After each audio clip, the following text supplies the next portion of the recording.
Hey, what is going on, guys? My name is Andrew from Northside Gaming, and as always, we're going to be doing a JTAG tutorial. Now, in this tutorial, it's actually going to be how to install a game that's on a DVD disc, meaning you didn't download the ISO or anything like that, onto your console so you can install mod menus for like Black Ops 2 or MW2 or MW3 or whatever game you're doing. And it's super simple, and you just need to download a couple files, nothing crazy. And actually, once you download these files, it's actually going to make your JTAG or RGH experience a lot better because you'll use them a lot. Now currently I'm running a thing called Aurora right now, which is my dashboard. I just prefer it. It's very clean and easy, but we're going to actually be using something different that goes by the name of Freestyle Dash. Now I don't know if you guys have ever heard of Freestyle Dash or you already have Freestyle Dash, but if you don't, it's a really cool dashboard, and it has a nice user interface. It looks cool, and if you want to impress your friends or something, it's a cool looking dashboard. Now the reason why I use Aurora, because you can get your title updates really quick and easy, and they're really like just everything about it's just so compact. And once you use your RGH for a while and you actually start having some experience with it, Aurora will definitely be the one you're gonna want to use after after a while. But Freestyle Dash is like the easier version of Aurora, therefore we're gonna be using it in this tutorial. So make sure that you've thrown the files from the link description onto a USB, then plug that USB into your RGH, and then follow all the steps I'm about to do. Now keep in mind, this is super easy, and yeah, let's get into the tutorial. So I'm quickly gonna go boot up Freestyle Dash. So what you want to do is go to wherever you put the Freestyle Dash folder. So in my case, it is right here, F3 Rev 775. This will be the one you have. So this file would be on your USB stick, so you just want to click on that and then go down to where it says default.xex. If you do not know what a default.xex is, or since you're new to your RGH and you don't know what to do with it, that's another reason why you're probably watching this video. A default.xex is what you launch it. So think of the launcher, right? What happens is it reads that to XEX file and then it boots up. That's pretty much all that XEX file is. So what you want to do is press A on that. Now you're going to most likely be booting that up through what is called XEX menu. But if you're booting it up through like a different launcher, because I know there's quite a few different launchers like XEX menu, same sort of deal. Any launcher, I'm pretty sure it's A to launch all files like that. But if it's not, it will say on the bottom of the screen what button to press to launch it, so that's no biggie. Okay, so when you boot it up, it should look something like this. If you're new on your RGH, your avatar will not be showing up. It will be a gray figure, but that's for a whole different tutorial on how to get your avatar back there. But that's not the point of this video. The point of this video is how to install the disk. So as you can see, it says open tray. So what I want to do is press X. Now I know you're probably thinking normally it's Y on the dashboard, but currently you have to press X, and this is the latest version of Freestyle Dash to my knowing. So I'm just gonna blow my disk for a second here. I'm using Halo 3, so this game's pretty old. I just picked it up because it's a game that I've been meaning to download for a while. Now real quick, this is a little tip. This has nothing to do with the tutorial, but you're gonna see on my file manager when I go into it that or not, actually I don't even need to go over here, up in the corner where it says 54.8 gigabytes.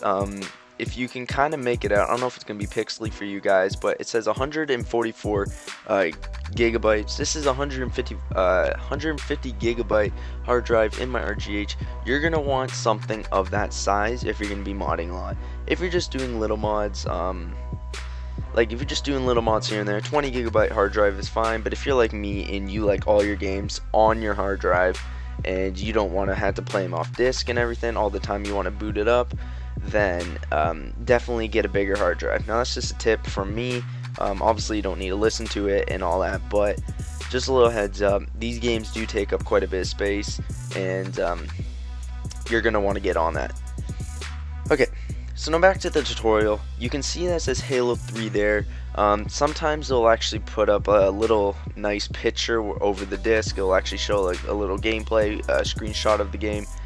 Sometimes Freestyle Dash does that, but yeah, once you actually see that the game has loaded up, as we can see here, you want to go over to where it says DVD extract.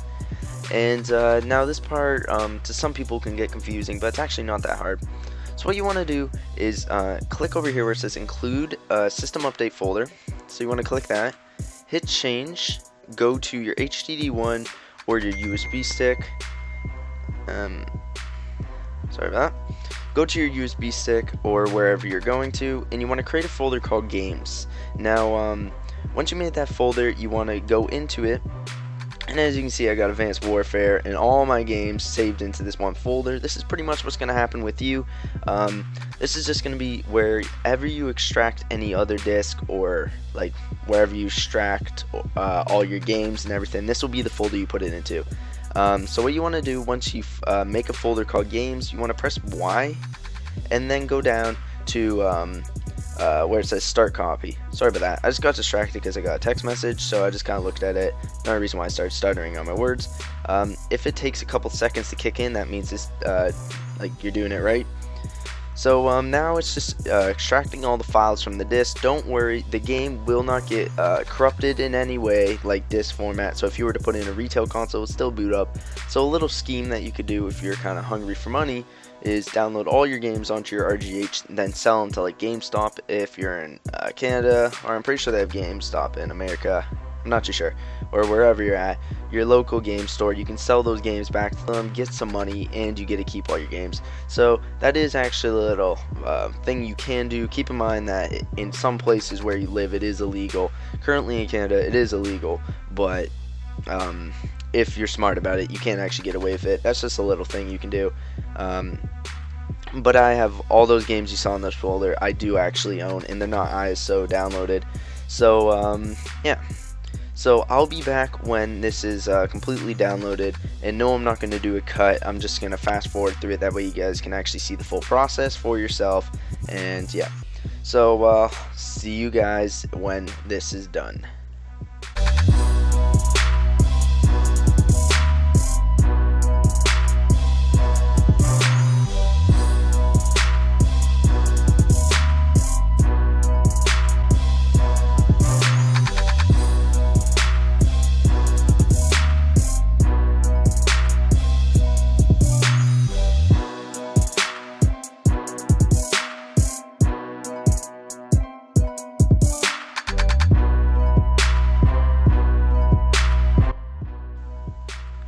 Okay, so it's done now.